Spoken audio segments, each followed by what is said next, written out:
masalah tertentu dengan menggunakan kaidah-kaidah keilmuan. Nah, kaidah-kaidah keilmuan itu mencakup prinsip-prinsip keilmiahan, di antaranya ada objektif, empiris, logis, sistematis, lugas, jelas, dan juga konsisten. Boleh di next slide, Bilal?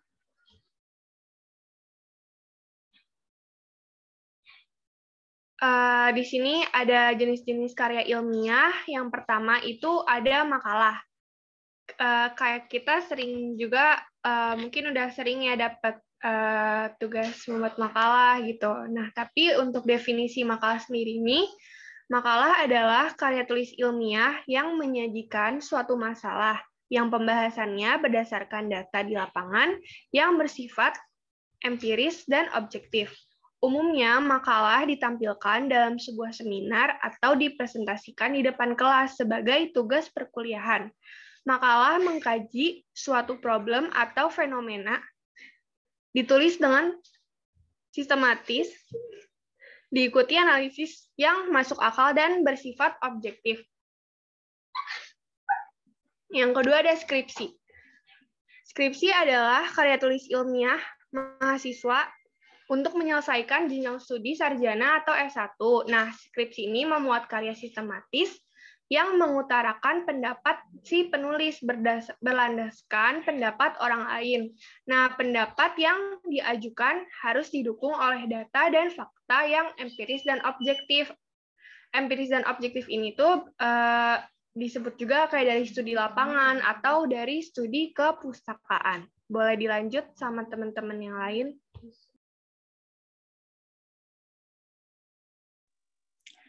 Baik, selanjutnya jenis karya ilmiah ada tesis. Nah, tesis itu adalah karya tulis ilmiah mahasiswa untuk jenjang studi S2 atau pasca yang dalam Yasmin, maaf suaranya kresek-kresek. Oh iya ya.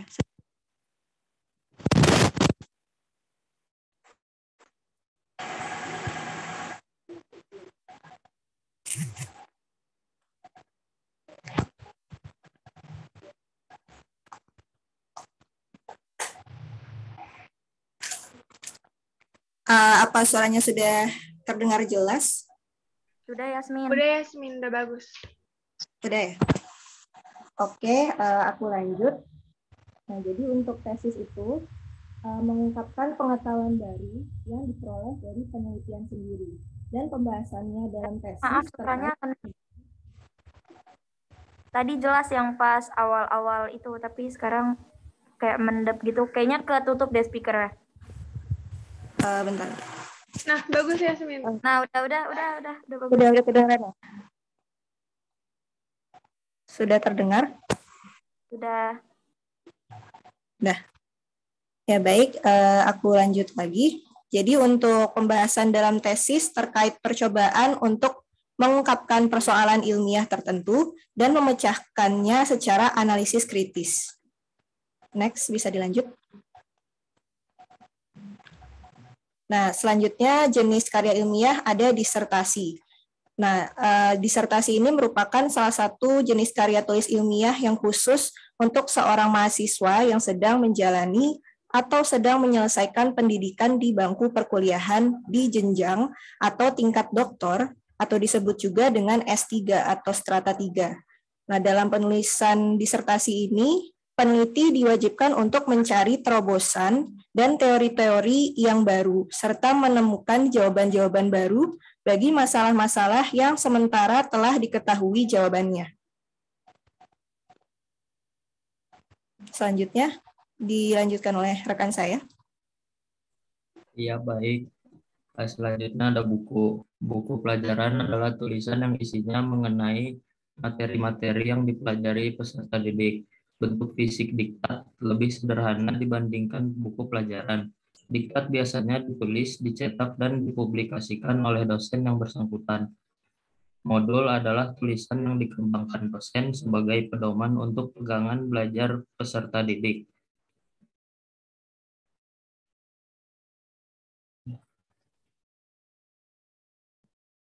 Selanjutnya ada artikel ilmiah populer. Artikel ilmiah populer adalah artikel ilmiah yang ditulis dengan gaya bahasa populer. Artikel ini kerap dimunculkan pada media massa seperti surat kabar, majalah, dan tabloid, menggunakan bahasa jurnalistik atau bahasa media. Artikel ilmiah populer tidak terkait secara ketat dengan aturan penulisan ilmiah. Selanjutnya ada ciri-ciri karya ilmiah. Yang pertama ada ini ketutupan.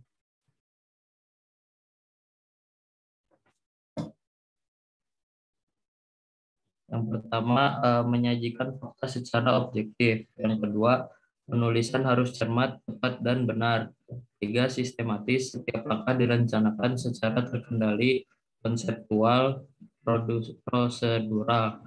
Tidak menonjolkan perasaan. Karya ilmiah menyajikan sebab akibat dan pengertian dengan kata-kata yang mudah dipahami.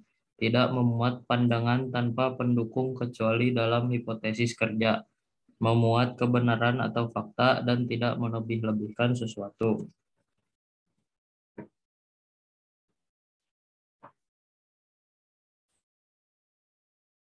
Lalu ada derajat keilmiahan karya ilmiah. Pertama, derajat 1, frontier science atau primary literature, merupakan sebuah karya gabungan dari berbagai usaha untuk mendapatkan pengetahuan baru dengan segala cara yang dapat diterima, seperti eksperimen dan eksperimen sederhana, mencoba atau memikirkan sesuatu dengan serius. Untuk derajat 2, secondary literature, merupakan karya pada derajat 1 yang telah dipublikasi dan diacu atau dirujuk dalam penulisan karya ilmiah. Contoh, monograf, review, artikel, dan graduate textbook. Untuk derajat ketiga, tertiary literature atau textbook science, merupakan karya yang telah menjadi textbook dan kebenarannya seakan absolut sehingga menjadi sejenis materi pengejaran dogmatis.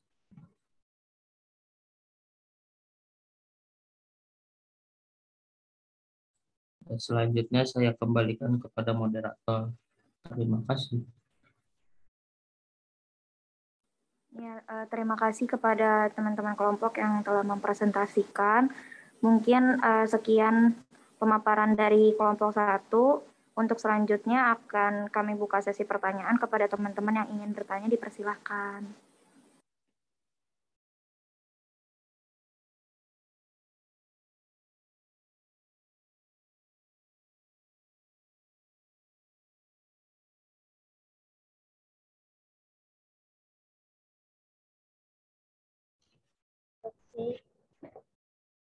Iya, Rahma, dipersilahkan.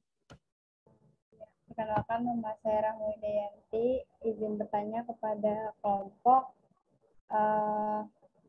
apa aja sih hal-hal yang penting atau aturan yang harus kita perhatikan gitu dalam pembuatan karya tulis ilmiah ini? Itu aja, terima kasih. Oke, terima kasih Rahma.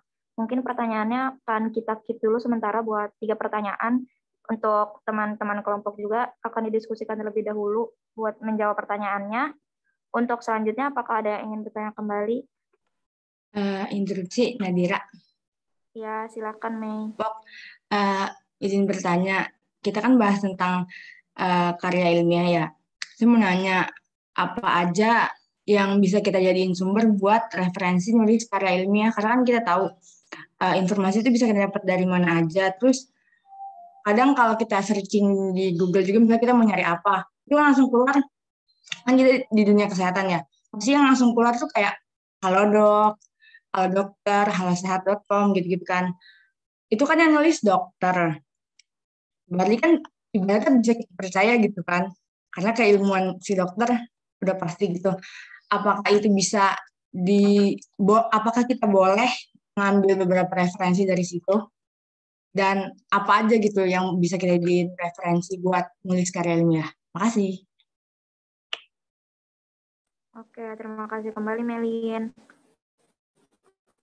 Untuk selanjutnya, apa ada yang ingin bertanya?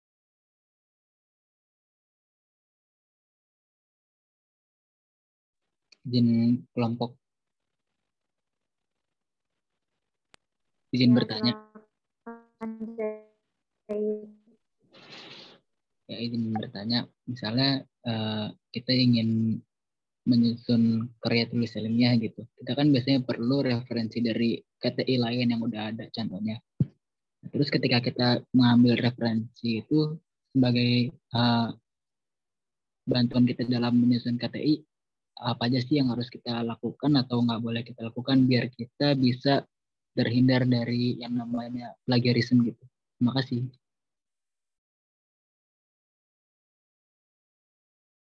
Oke, terima kasih Jahid atas pertanyaannya.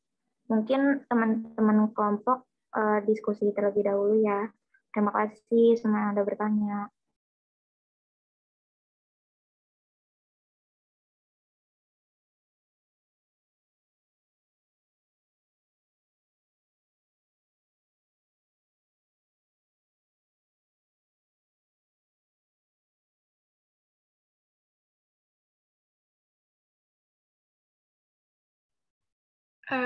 Iya, interupsi Nadira. Saya Askia ingin coba menjawab pertanyaan dari Melin tadi. Tadi kan Melin tanya ya, sebaiknya referensi yang seperti apa yang baiknya kita gunakan buat kalau kita nulis, bikin karya tulis ilmiah nih.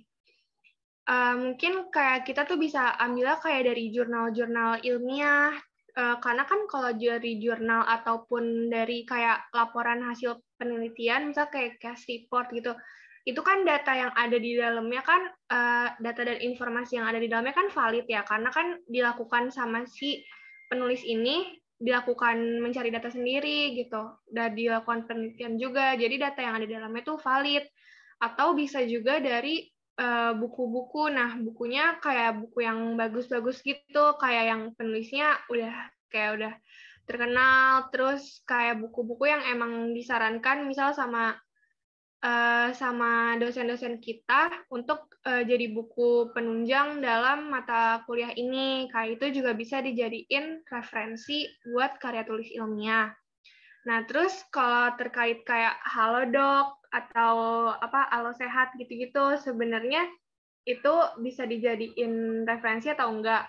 Kalau menurut saya pribadi, itu kurang valid kalau buat dijadiin data untuk karya tulis ilmiah. Kenapa? Walaupun itu ditulis sama dokter, tapi kan bahasa-bahasa yang digunakan tuh nggak sesuai sama kaidah-kaidah karya tulis ilmiah yang ada gitu ya. Jadi terus kayak nggak ada struktur metode-metodenya juga nggak sesuai sama kaidah-kaidah karya tulis ilmiah gitu. Jadinya untuk kayak Halodoc, kayak Halo Sehat gitu itu kurang valid gitu. Soalnya itu lebih ke untuk masyarakat umum bahasanya kayak gitu.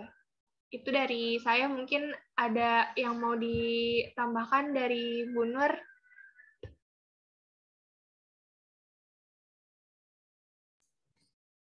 Baik, terima kasih. Pertanyaannya cukup bagus dan jawaban dari Askia juga sudah benar. Jadi untuk artikel-artikel ilmiah yang kita bisa ambil dari istilahnya media sosial atau semacam aplikasi seperti itu, bisa saja kita ambil, tetapi memang terkadang itu hanya berdasarkan berdasarkan kondisi terkini gitu. Mau bicara dulu ya. Jadi jika ingin yang ilmiah atau menurut penelitian atau evidence base-nya itu memang sebenarnya kita menggunakan literatur atau seperti misalnya textbook, kemudian jurnal gitu, atau skripsi ataupun tesis yang atau karya ilmiah sebelumnya yang sudah diakui atau yang sudah dipublikasikan atau yang sudah dihakikan seperti itu. Sudah bagus jawabannya. Mungkin bisa dilanjutkan ke pertanyaan kedua.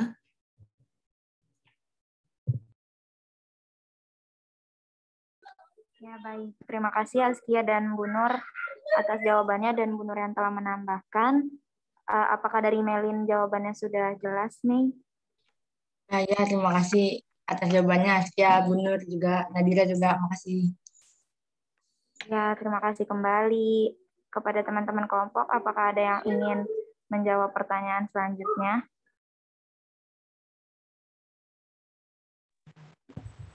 Izin masuk, Nadira. Sebelumnya, apakah suaraku terdengar ya? Terdengar, Yasmin? Oh iya. Iya, baik. Jadi, aku izin untuk menjawab pertanyaan dari Rahma ya. Tadi pertanyaannya itu, apa hal penting yang perlu diperhatikan dalam penulisan karya ilmiah? Nah, jadi hal-hal penting yang harus kita perhatikan dalam menulis karya ilmiah itu yang pertama, kita harus membuat judul atau harus ada sebuah judul dalam suatu karya ilmiah. Nah, judul ini sebelum kita membuat judul, kita juga perlu untuk menentukan tema terlebih dahulu.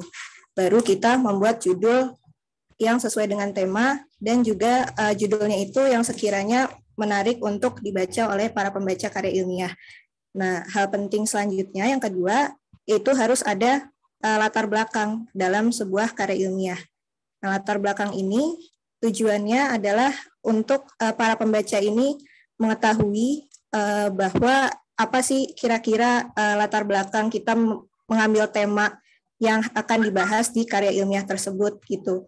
Dan harapan apa yang penulis inginkan di karya ilmiah ini bisa menemukan suatu hal yang akan diteliti nantinya. Nah, untuk selanjutnya, hal pentingnya itu harus ada rumusan masalah dalam suatu karya ilmiah. Nah, rumusan masalah ini berisi tentang kira-kira masalah apa yang akan kita bahas dalam karya ilmiah ini. Yang nantinya rumusan masalah ini akan dibahas lebih lanjut di bagian pembahasan. Nah, selanjutnya itu merupakan bagian pembahasan. Pembahasan ini juga merupakan hal penting dalam suatu karya ilmiah. Yang tadi sudah disebutkan bahwa membahas mengenai rumusan masalah atau masalah yang kita ingin bahas tadi. Nah, selanjutnya yang terakhir, hal penting dalam suatu karya ilmiah itu yaitu kesimpulan. Nah, kesimpulan ini yaitu membahas mengenai apa yang bisa kita simpulkan dalam penelitian kita di karya ilmiah tersebut. Sehingga para pembaca bisa memahami maksud kita atau apa pembahasan yang kita bahas dalam karya ilmiah. Mungkin itu saja yang dapat saya jawab. Mungkin dari Bu Nur bisa ada yang ingin menambah, ada yang ingin ditambahkan, Bu?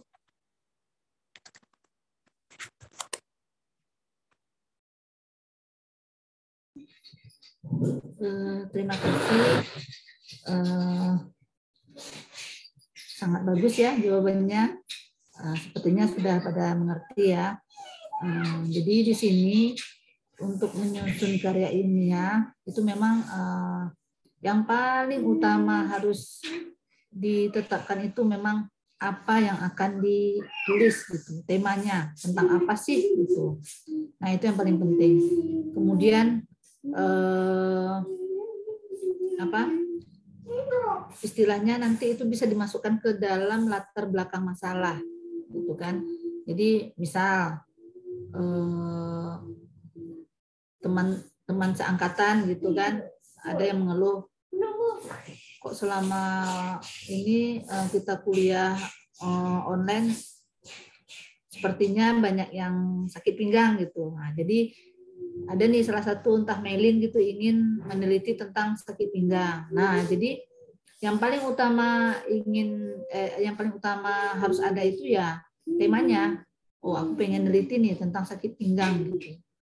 Nah, kemudian baru dimasukkan ke judulnya nanti. Judulnya seperti apa? Nah, tinggal dibuat kata-katanya yang sesuai dengan apa itu sakit pinggang, kemudian yang mau diteliti itu apanya, penyebabnya kah atau intervensinya kah atau bagaimana. Nah, jadi yang paling utama itu memang harus tahu apa yang ingin diteliti. Kemudian setelah tahu apa yang ingin diteliti, baru kita susun judulnya. Kemudian dilihat dari latar belakangnya apa andil kita yang akan kita berikan kepada masalah yang akan kita bahas di karya ilmiah tersebut. Seperti itu. Bagus tadi jawabannya dari Yasmin, sudah cukup. Saya cuma mengarahkan aja, menambahkan sedikit saja. Mungkin bisa dilanjutkan ke pertanyaan selanjutnya. Silakan. Ya, baik. Terima kasih Bu Nur atas tambahan dari jawabannya. Terima kasih juga kepada Yasmin yang telah menjawab pertanyaannya. Untuk Rahma, apakah jawabannya sudah jelas? Iya, sudah. Terima kasih. Baik, terima kasih kembali. Untuk selanjutnya, kepada kelompok, dipersilakan.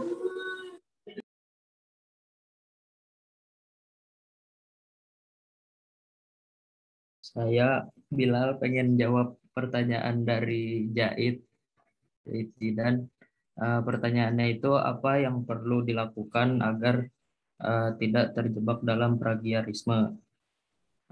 Menurut kelompok kami, tindakan yang tepat untuk menghindari dari plagiarisme itu ada 3. Yang pertama, pengutipan.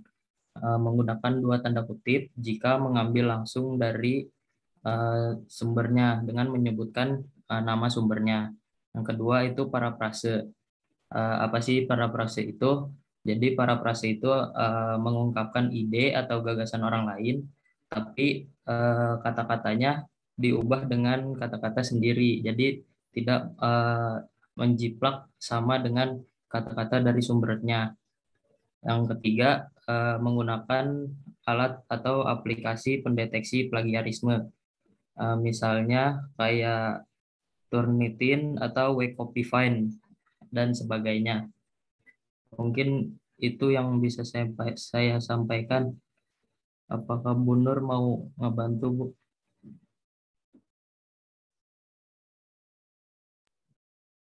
Baik, terima kasih. Sangat tepat yang telah dijelaskan Bilal. Jadi benar, untuk mencegah plagiarisme itu memang yang pertama seperti tadi yang dijelaskan Bilal itu memberikan menjelaskan dengan memberikan tanda kutip, kemudian ditulis di akhir paragrafnya dari mana sumbernya, kemudian tahunnya. Kemudian yang kedua, parafrase, ya kita menjelaskan ide atau gagasan orang lain. Kemudian yang terakhir memang Turnitin. Nah, nanti bagi adik-adik yang akan masuk ke tahap proposal atau skripsi nanti, nah itu semuanya memang akan diuji Turnitin tulisannya ya. Jadi itu biasanya yang dimasukkan itu dari bab 1 sampai penutup.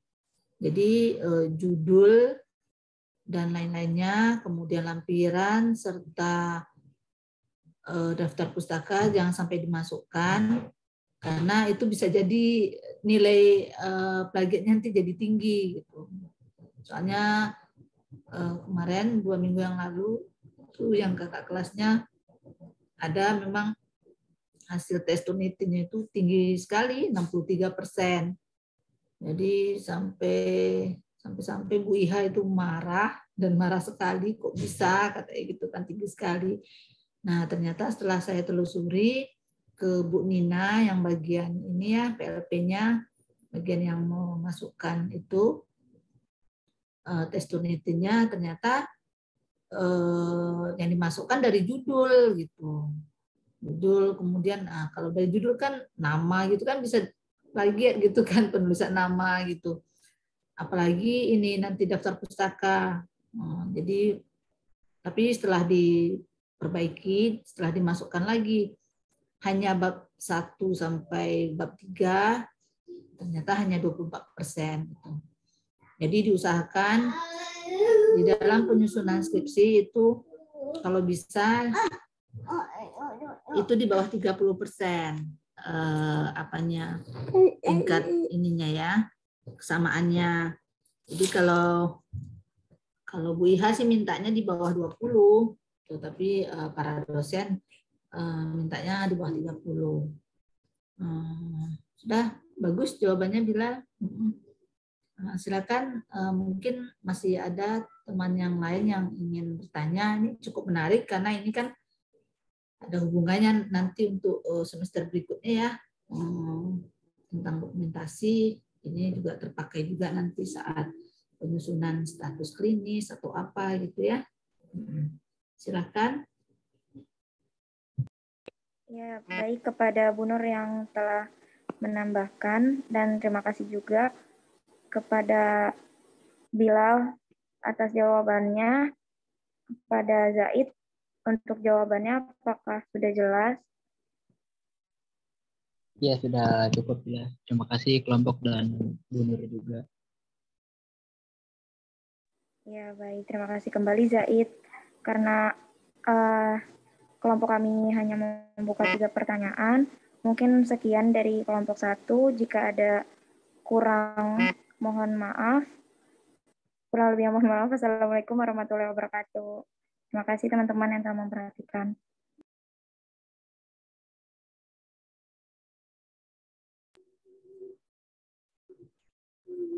Waalaikumsalam warahmatullahi wabarakatuh. Terima kasih kepada Nadira dan kelompok 1 yang telah memberikan pemaparan tentang konsep dan ciri-ciri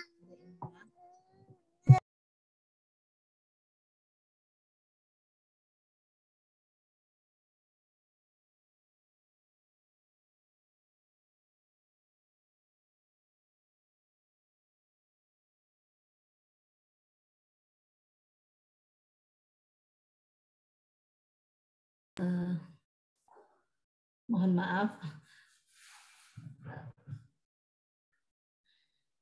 Mulai hari ini para dosen ada WFH lagi karena itu mahasiswa sudah ada yang ini kena COVID dan dosen juga ada yang kena, jadinya kami para dosen ada yang WFH lagi gitu. Jadi kebetulan hari ini saya dapat jadwal WFH, makanya ini ada si kecil tadi.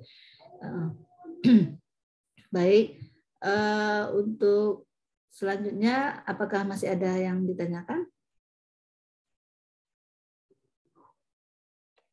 Instruksi Bu. Ya, Melin, silakan. Saya mau nanya, kadang kan kalau cari referensi itu kan dibatasin ya Bu. Kayak saya sering dengar teman saya sih ngeluh-ngeluh kayak susah banget nyari referensi buat tugas saya gua gitu. Harus 10 tahun terakhir kayak gitu. Emang kenapa? Maksudnya kadang kan buat nyari referensi itu kan susah ya Bu. Terbatas gitu kan, apalagi kalau kampusnya nggak yang memadai buat bisa kemana-mana gitu kayak UI misalnya, itu kan susah.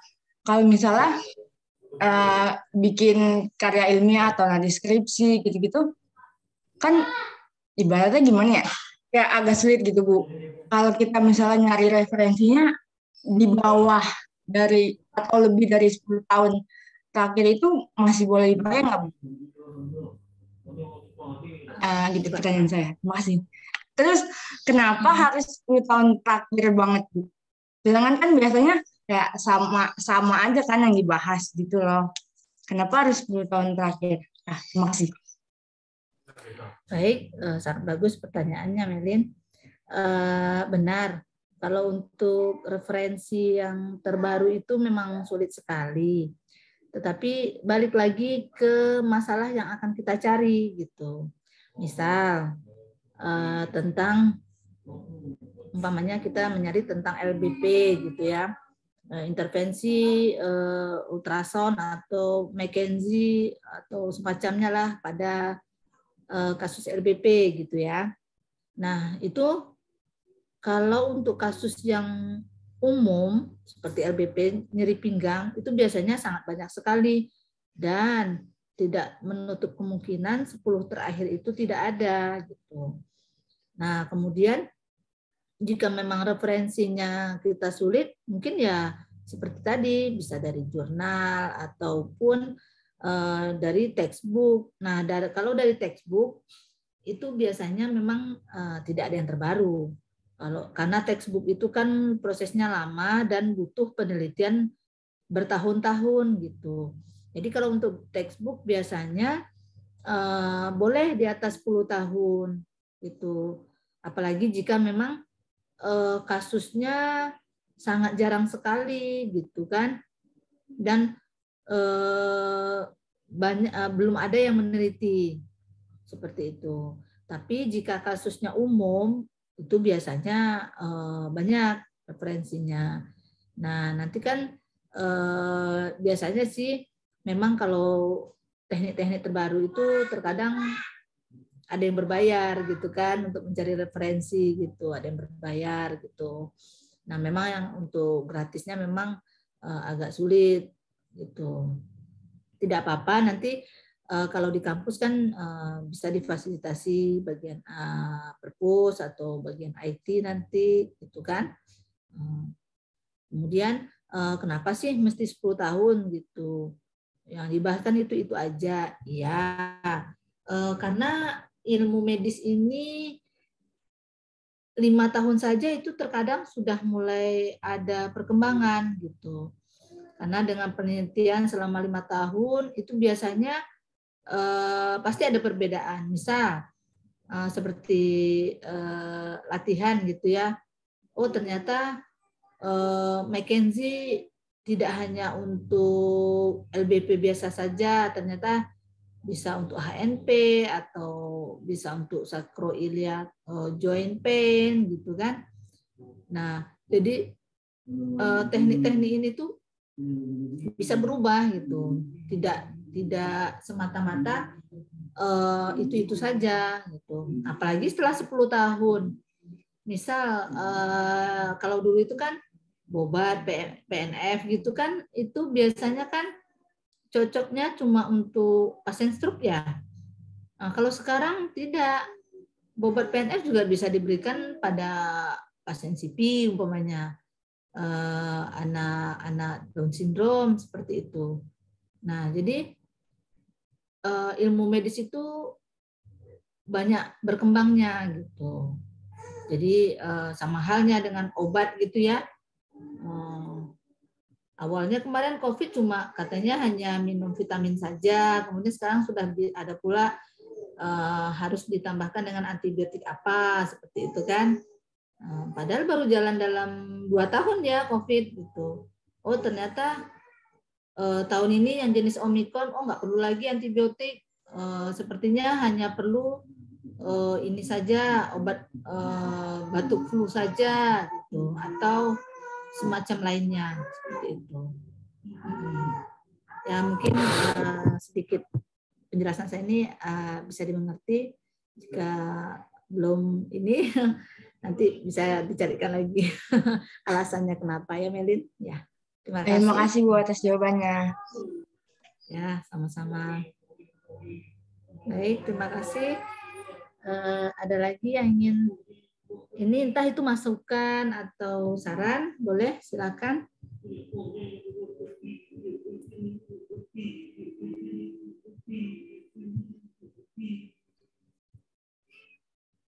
Mudah-mudahan udah pada ini ya, mengerti ya, insya Allah. Interupsi Bu, izin Ya. bertanya. Ya saya Ya. Fitria, izin bertanya Bu. Perbedaan dari kayak makalah, skripsi, tesis itu gimana ya Bu? Baik, tadi kan sudah ada dipaparkan sama temannya. Mungkin bisa lebih didetailkan seperti ini. Kalau makalah itu biasanya hanya untuk membahas satu masalah, kemudian itu pun hanya secara umum atau ibaratnya garis besarnya saja, kulitnya saja gitu. Misal ya kayak adik-adik mau memberikan makalah tentang inilah Mbak, tentang sekarang ya karya ilmiah gitu kan. oh apa sih karya ilmiah, apa aja sih jenisnya, ya hanya sekedar itu gitu kan. Lanjut ke skripsi. Nah, kalau skripsi ini udah lebih detail, kemudian banyak syaratnya. Ya, misalnya seperti adik sendiri nanti kan pada saat proposal gitu kan, dia ada syaratnya, harus ada judulnya, kemudian nanti ada latar belakang masalahnya yang benar-benar menggambarkan apa masalah dari judul yang ingin diambil gitu. Kemudian di situ juga dipaparkan ada objeknya yang akan diteliti gitu. Kalau skripsi ya, ini sudah mengacu ke penelitian lebih dalam gitu. Jadi ada sampelnya, ada yang akan diberikan, atau ada yang ingin dinilai seperti itu. Kemudian atau ada yang ingin dibandingkan antara sebelum dan sesudah diberikan perlakuan, atau ada yang ingin dinilai, oh kelompok si A dengan kelompok si B dengan usia sekian dengan usia sekian, kegiatan ini kegiatan itu setelah diukur kebugarannya, umpamanya pada anak SD ini dengan anak SD ini sama-sama WFH gitu kan, sekolahnya online gitu. Oh ternyata lebih bugar anak yang sekolah ini daripada anak sekolah ini. Nah jadi kalau skripsi lebih mendalam seperti itu. Nah, tesis itu lebih detail lagi. Itu memang betul-betul lebih detail lagi. Maksudnya begini, kalau di tesis nanti dia lebih memang ke pelaksanaannya gitu. Jadi ini, oh sudah ada ini intervensi ini. Pada pasien ini akan diberikan ini, dan diberi kelompok yang satu diberikan A dan B. Kemudian kelompok B nanti diberikan C dan D.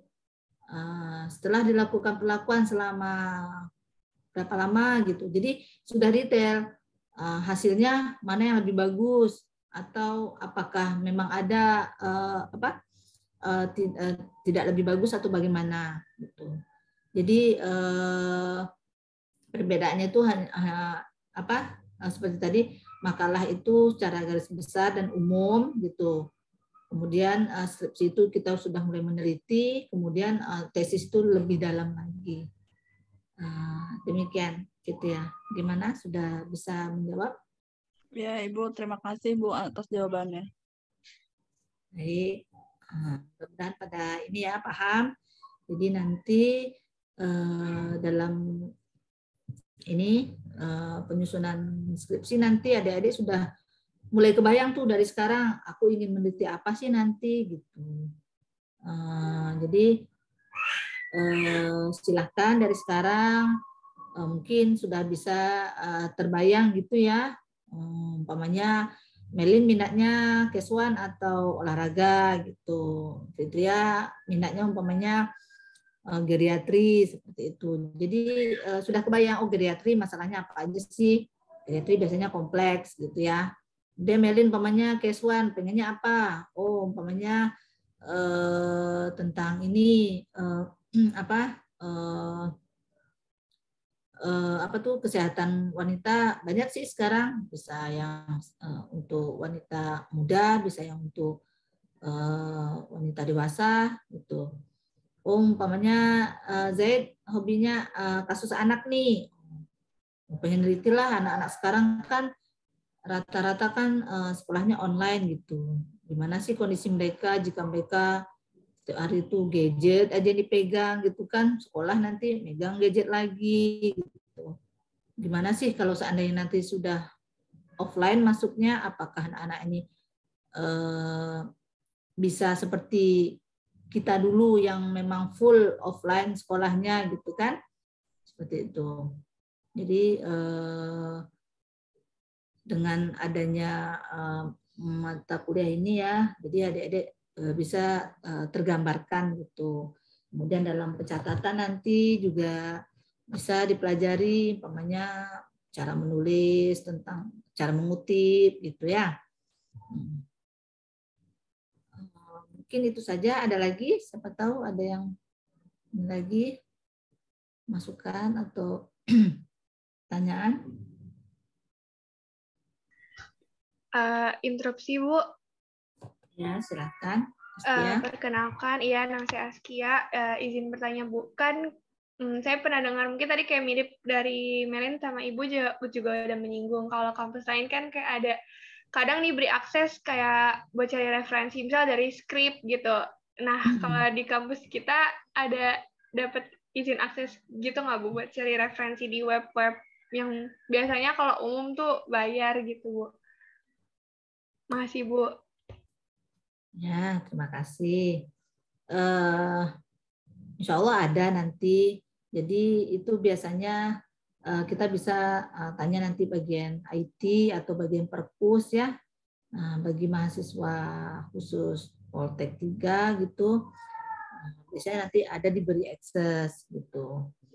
Kemarin juga pada bulan apa itu ya, kami para dosen ikut ini juga ada pelatihannya seperti seminar gitu. Banyak memang ada aksesnya yang open access gitu kan, yang bisa digunakan untuk pencarian bahan-bahan untuk belajar sebagai referensi dalam penyusunan makalah, skripsi atau semacamnya gitu. Jadi nanti bisa mungkin pada mata kuliah selanjutnya atau mungkin pada sesi selanjutnya mungkin ada para dosen yang bisa menjelaskan gitu pas ini nanti ya. Mungkin pada saat mata kuliah dalam penyusunan ini nanti atau bagian mata kuliah penelitian nanti ya, biasanya itu Bu Dwi atau Bu Erna gitu, ada nanti mata kuliahnya khusus sub mata ajarnya gitu ya. Baik, ada lagi?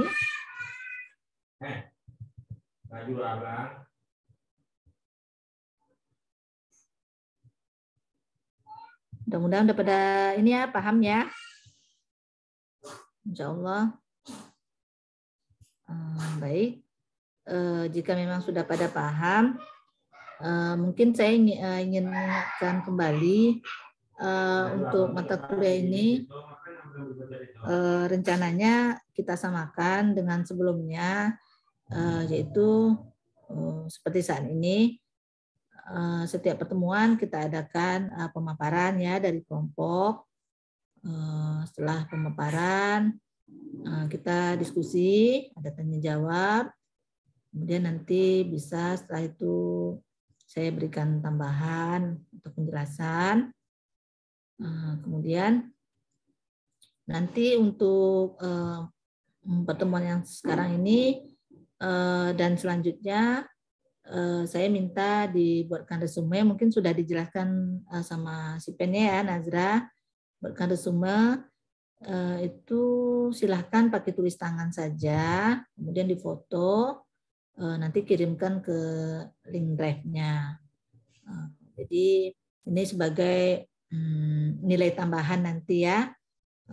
Setelah ujian nanti jadi ini nilai tambahan yang akan digabungkan dengan nilai ujian UTS dan UAS nanti. Kemudian satu lagi saya minta tolong dibuatkan soal pilihan ganda terkait dari sub mata kuliah hari ini dalam bentuk soal pilihan ganda. Silakan nanti setiap mahasiswa boleh minimal satu soal, mau lebih juga nggak apa-apa, tapi wajib ada satu soal. Kemudian juga berikut kuncinya, kunci jawabannya, seperti itu. Jadi ini juga sangat membantu nanti apakah dari adik-adik itu paham gitu kan dengan pembahasan yang telah kita paparkan bersama-sama hari ini, seperti itu. Nah, jadi nanti bisa jadi soal-soal nanti yang dari adik-adik itu nanti kami akan pilih mana yang bagus dan memang bisa dipakai pada saat ujian UTS dan UAS nanti. Mungkin itu dari saya. Jika ada ini lagi, tanya lagi.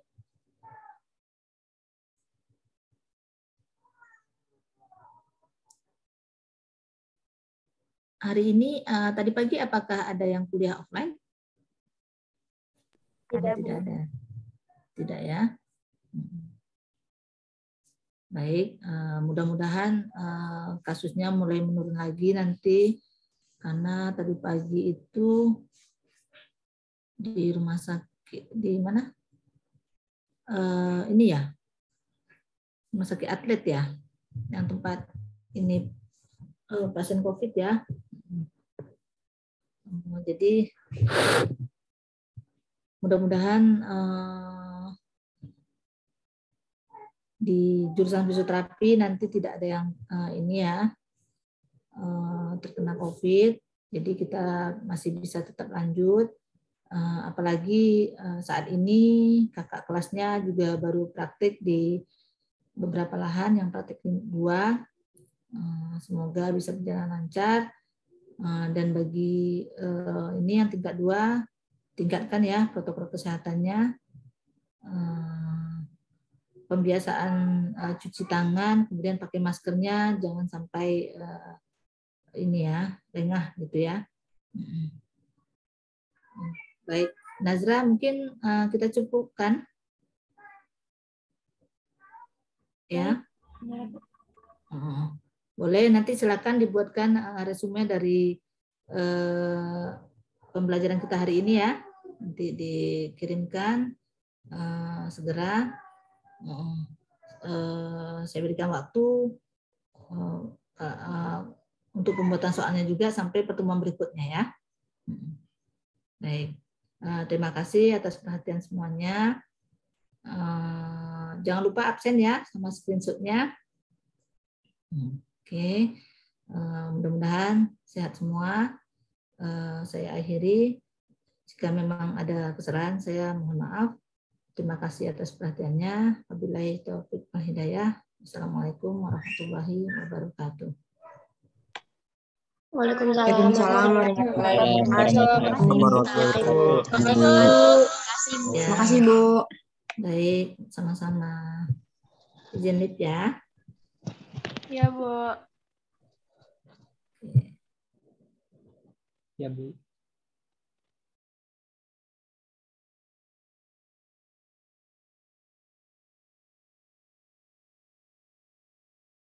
Mana sih, Pam?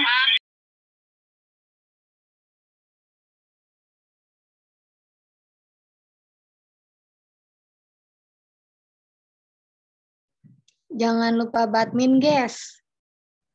Badmin, guys, jangan lupa. Apa? Badmin, Ya nggak apa-apa, baiklah. Pang? Ya, badmin yuk. Apaan? Pang. Anaya, ya ini Nadira, Prakang, gue badmin. Hot news banget ya. Apa sih, siapa sih yang manggil gue Andrit? Pang. Pang.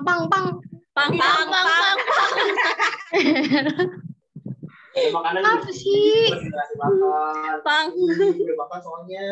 MJ, gue boleh datang Kak? Ya nggak usah kamu kasihan lu. MJ, gue boleh datang Kak? Apa? Ripi mau gue datang nggak? Sorry banget, sorry. Nini, mau lu datang? Anjing. Gue nggak boleh datang, mantan HMJ. Gue nggak boleh datang mantan HMJ. Lah, di mantan. Soalnya lu HMJ keluarnya secara tidak hormat ya. Hormat MJ, gue hormat. Itu tidak terhormat kok. Dira, lu ngapain nego di kampus? Mana lu tadi kagak on cam? Ketemu doinya Nini. Lagi ngelonte. Anjing. Aku speechless. Tommy ya? Itu masih di record ya. Itu masih di record ya. Bu,